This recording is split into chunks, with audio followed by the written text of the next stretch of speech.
नमस्कार, मैं हूं विकास कुमार और आप देख रहे हैं न्यूज लाइव। कहलगांव 155 विधानसभा क्षेत्र के लिए एनडीए के पवन यादव तथा महागठबंधन के शुभानंद मुकेश सहित कुल 5 लोगों ने किया नामांकन। कहलगांव 155 विधानसभा क्षेत्र के नामांकन प्रक्रिया शुरू होने के 7वें दिन एनडीए के प्रत्याशी पवन कुमार यादव, महागठबंधन के शुभानंद मुकेश, वंचित समाज पार्टी के मनोज कुमार यादव, भारतीय पार्टी लोकतांत्रिक के प्रतिमा देवी तथा भगीरथ कुमार ने निर्दलीय प्रत्याशी के रूप में अपना नामांकन पत्र दाखिल किया। नामांकन पत्र दाखिल करने के बाद महागठबंधन के प्रत्याशी शुभानंद मुकेश ने पत्रकारों से बात करते हुए अपनी चुनाव जीतने के बाद पहली प्राथमिकता युवाओं के लिए रोजगार मुहैया कराना, महिलाओं को कॉलेज और कहलगांव को पर्यटन स्थल के रूप में विकसित करने की बात कही। वहीं एनडीए के पवन कुमार यादव ने अपने को किसान का बेटा बताते हुए कहा कि चुनाव जीतने के साथ ही घोरघट से लेकर मिर्जा चौकी तक रोड का निर्माण कराना उनकी प्राथमिकता होगी। स्वास्थ्य की अच्छी व्यवस्था करना, तीनों प्रखंड में एम्बुलेंस की फ्री व्यवस्था करना, सनोखर को प्रखंड बनाना हमारी प्राथमिकताओं में शामिल है। सवालों का जवाब देते हुए उन्होंने कहा कि आप खुद सुन लेंगे। वहीं वंचित समाज पार्टी के मनोज यादव ने कहा कि हम वंचित समाज की आवाज बनकर वंचित, दलित, उपेक्षित की सामाजिक न्याय देना, कहलगांव विधानसभा को भ्रष्टाचार मुक्त करना हमारी प्राथमिकता होगी। देखें एन न्यूज लाइव की खास रिपोर्ट। कांग्रेस का समर्पित विधायक जो है 10 साल काम किए हैं, वो मैं पहला एक नई परंपरा शुरू कर रहा हूँ। दूसरा है ये रिपोर्ट कार्ड है 368 करोड़ का, और ये 10 सालों का लेखा जोखा, और इसमें मैंने प्रखंड वाइज सारा चीज़ दिया है। तो ये कोई ऐसा नहीं है कि बैठी बैठाई बात है, सारा चीज़ का इसमें एक एक रोड, एक एक कम्युनिटी हॉल, सारे चीज़ का लिखा। युवा चेहरा की बात करें, देसी युवा हो गया है, तो अब तो युवा को तो आगे आना होगा। तो क्या माने कि ये युवा चेहरा से जो है कहलगांव जो है खिलेगा? जरूर, और जो कहलगांव की अपेक्षा है, जितनी तेज़ रफ्तार से वो काम चाहती है, यहाँ की जनता चाहती है, उसके लिए युवा नेतृत्व की उनकी अपेक्षा है, और वो उसके लिए मैं कटिबद्ध हूँ। चुनाव जीतने के बाद आपकी प्राथमिकता क्या है? प्राथमिकता शहर के लिए अलग है और ग्रामीण क्षेत्रों के लिए अलग है। शहर के लिए कहलगांव को पर्यटन स्थल, सीवेज ट्रीटमेंट प्लांट, एक महिला कॉलेज, इस तरह की बहुत सारी, कन्वेंशन सेंटर, मरीन ड्राइव की बात है। गांव के लिए सिंचाई की व्यवस्था समुचित, क्योंकि सड़कें बन गई हैं, और एक गांव को दूसरे गांव से जोड़ने के लिए पहले एक तो सुविधा है ही, कैसे उसको 2-3 रोड सड़कें मिले, ये मेरी प्राथमिकता है। पुल कैसे उसको मिल सके, ये प्राथमिकता है। और बाकी मूलभूत सुविधाएँ हैं, और उसको रोजगार युवाओं के लिए जो सबसे ज़रूरी है, उसके लिए हमको काम करना है। मेरी पहली प्राथमिकता युवाओं के लिए रोजगार है, महिलाओं के लिए व्यवस्था करनी है, उनको कैसे कोऑपरेटिव मूवमेंट में लाना है, और किसानों के लिए सिंचाई। आपके पिताजी द्वारा कौन सा काम अधूरा रह गया जिसे आप पूरा करना चाहिए? अधूरा मेरे समझ से बहुत कुछ तो नहीं है, लेकिन मैं उसको गति देना चाहता हूँ। जैसे सड़कें सारे गाँव में बन गई हैं, तो अब एक गांव से दूसरे गांव को कैसे जोड़ा जाए, उस एक गांव को 2-3 एग्जिट पॉइंट कैसे दिया जाए, उस पर ज़्यादा काम। कहलगांव में फैक्ट्री जो है वो लगनी थी यहाँ पे, फूड पार्क जो यहाँ पे आटा के वो नहीं लग पाई। इसमें डबल इंजन की सरकार, आपको ऊपर आप नहीं ध्यान देंगे। NHAT कहलगांव विधायक के नाते आप क्या करेंगे अपने क्षेत्र? मेरे से जो देखिए, मेरे पास 20 साल का अनुभव है, कॉर्पोरेट वर्ल्ड में रहा हूँ, तो उस अनुभव के तहत जो मुझसे हो सकेगा उसको यहाँ ज़मीन पर उतारने के लिए वो करूँगा। NHAT डबल इंजन सरकार का एक जीता जागता स्मारक है, वो दिख नहीं रहा है कि डबल इंजन सरकार क्या कर रही है। उनको नहीं समझ में आता है कि 6 से 10 लाख आदमी अफेक्टेड हो रहे हैं, और डबल इंजन सरकार है ना, इसके लिए ज़रा सा चिंतित नहीं। विधायक के प्रति आपका भी कोई जिम्मेवारी बनता है? 3 बार विधानसभा में, 2 बार मुख्यमंत्री को, 3 बार पथ निर्माण मंत्री को, 1 बार पुलिस उप महानिरीक्षक को, और 1 बार केंद्रीय मंत्री को लिखा गया। अब इससे ज़्यादा एक विधायक क्या कर सकता है? आपके खिलाफ भाजपा ने पवन यादव को उतारा है जी, आप कैसा समझते हैं? अरे राष्ट्रीय पार्टी है, उसकी इच्छा है, और कोई सामने तो आएगा ही, तो वो आए हैं, ठीक है, स्वागत है, उसमें हमको कोई आपत्ति नहीं है।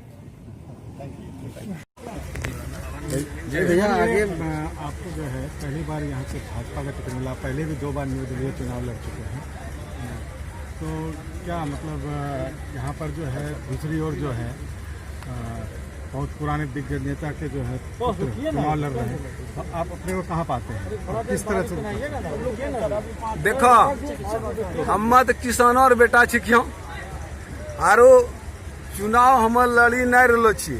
हमरा किसान परिवार न माय दीदी बहन न सब न हमरा लड़ाई रहो छे। हमरो पर्सनली कोई औकात नहीं छो चुनाव लड़े लो। समाज ने हमरा चुनाव लड़ाई रहो छे। ये समय चुनाव लड़ रहे छे और चुनाव ये से लड़ा रहे छे कि हम किसान रो बेटा छिके और कल के रे बेटा तोरा इतना बड़ा खिला पिला कर दिले छियो, यही ला कोई काम धंधा नहीं देखे, कोई चीज विकास रो काम नहीं छे, तो नुनू तोरा विकास रो काम कर। हमने आज प्रतिज्ञा लेते हैं पूरे समाज के सामने कि समाज का हम छोटा बेटा भतीजा है, भाई हैं और पूरी निष्ठा से अपने समाज का विकास का काम करेंगे। आपकी पहली प्राथमिकता क्या होगी? पहली प्राथमिकता होगा हमारी कि घोरघाट से लेकर करके मिर्जा चौकी से साहेबगंज तक 10 मीटर का ये लेन जो NH80 है उसको बनवाना और 2-2 मीटर दोनों तरफ शोल्डर बनवाना, जो कम से कम आने वाली यहाँ से जो भी आवागमन है हमारे बीच में, ये हमारे यहाँ झारखंड, बिहार और बंगाल का ये हार्ट है। पूरे बिहार में अपना झारखंड से गिट्टी जाता है, जो बिहार का विकास होता है और उसमें आवागमन जो आज देख रहे हैं कहीं 7 मीटर का रोड है और कहीं 5.5 मीटर का रोड है, इसको हम लोग 10 मीटर का पक्कीकरण रोड बनाएंगे और कालीकरण भी होगा जहां जरूरत पड़ेगा और जहां होगा वहां पर सीमेंटेड रोड, ढलाई रोड बनाएंगे। ढलाई रोड बनाएंगे जिससे कि आज हमारे यहाँ आवागमन बाधित है वो एकदम दुरुस्त हो जाएगा। और एक चीज जान लीजिए, जिस समाज में अगर आने जाने का कहीं कोई व्यवस्था अगर नहीं है, चरमराया हुआ है, अगर आने जाने का व्यवस्था अगर हम कर देते हैं तो हमारे क्षेत्र का विकास परचम पर लहराएगा। दूसरी चीज है कि हमारे यहाँ स्वास्थ्य का अच्छी व्यवस्था नहीं है। स्वास्थ्य का पूरे भागलपुर जिला में बहुत अच्छा व्यवस्था कराएंगे और साथ ही साथ आपको कहलगांव जो अनुमंडल है इसमें 3 ब्लॉक है। जस्ट चुनाव के बाद तीनों ब्लॉक में एक नया एम्बुलेंस देंगे। जो मेरी गांव समाज में जो गर्भवती महिलाएं हैं जिनको जाने में असुविधा होता है एक जगह से दूसरे जगह, उनके लिए हम तुरंत मुहैया कराएंगे और वो फ्री सेवा रहेगा माताओं के लिए। साथ ही साथ एक अभी जो है सनोखर जो है उनको अनुमंडल का दर्जा दिया जाएगा और सनोखर में एक बहुत बड़ा हॉस्पिटल का दर्जा वहाँ पर देंगे। मंडल या प्रखंड बनाएंगे, सॉरी प्रखंड। सर ये इसके बाद अपने यहाँ हर जगह हो गया 4 लेन। हमारे यहाँ पर 4 लेन का भी अनुमति हो गया है, उसको अविलंब हम लोग चालू कर करके देखिए केंद्र में अपनी सरकार है और बिहार में भी चाहेंगे कि आप लोग तमाम युवाओं का और गार्जियन का स्नेह से और बिहार में ऐसा एक भारतीय जनता पार्टी का आप लोग राज स्थापित करिए जिससे कि विकास का काम बहुत तेजी से हो सकता है। आप बोले सर किसान का बेटा है, बटेसर पंप नहर के बारे में बताइए सर, क्या होगी? सर अधिवक्ता वंचितों के लड़ाई को लेकर आए हैं इस लोकतंत्र के महासंग्राम में, और मैं इस बैनर तले वंचितों की आवाज़ बनकर वंचितों की आवाज़ अंतिम व्यक्ति तक पहुंचाकर, अंतिम युवा तक पहुंचाकर वंचित समाज को न्याय दिलाने का कार्य करेंगे। वहीं लोकतंत्र में कहा गया है जनता के लिए जनता के द्वारा चुनी गई सरकार। अब जो मास संख्या में है, मास लेवल पर वंचित समाज हैं, उनको तय करना है कि उसको जो है खुद के बिरादरी के लोगों को, खुद के सिपाही को नेतृत्व देना है या फिर ऐसे लोगों को नेतृत्व देना है जो कि पैसे के दम पर टिकट लेकर आते हैं, जो अपने बुजुर्गों के दम पर टिकट लेकर आते हैं, जाके जो है वंशवाद को बढ़ावा देते हैं, परिवारवाद को बढ़ावा देते हैं, जो लोकतंत्र को गाली है। लोकतंत्र को स्थापित करने के लिए कहलगांव विधानसभा के सारे जनता को लोकतंत्र का सिपाही बनकर सही कर्तव्य का निर्वहन करना होगा। ऐसे लोगों को वोट दीजिए जिसे अपना फंडामेंटल राइट पता हो, जिसको सामाजिक न्याय का ज्ञान हो, समाजवाद का ज्ञान हो, समरसता का ज्ञान हो, समता मूलक समाज का निर्माण कर सके। वहीं लोकतंत्र को समझता हो, लोकतंत्र में प्रतिनिधि का कर्तव्य समझता हो।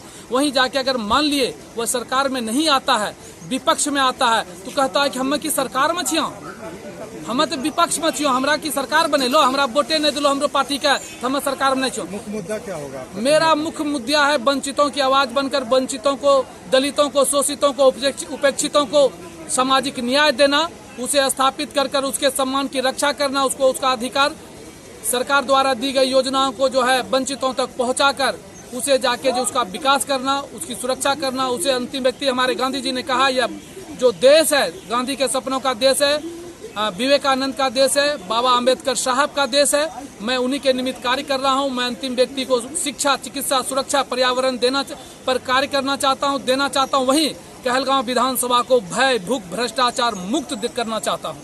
एक तरफ जो है एनडीए का कैंडिडेट है, दूसरा जो है अपना कांग्रेस का इतने साल से शासन चल रहा है, उसमें आप अपने को कहाँ पाते हैं? मैं आपको बताना चाहता हूं कि यह जो सोशल मीडिया होता है, पोर्टल मीडिया होता है, प्रिंट मीडिया होता है, यह भारतीय संविधान का चौथी स्तंभ है।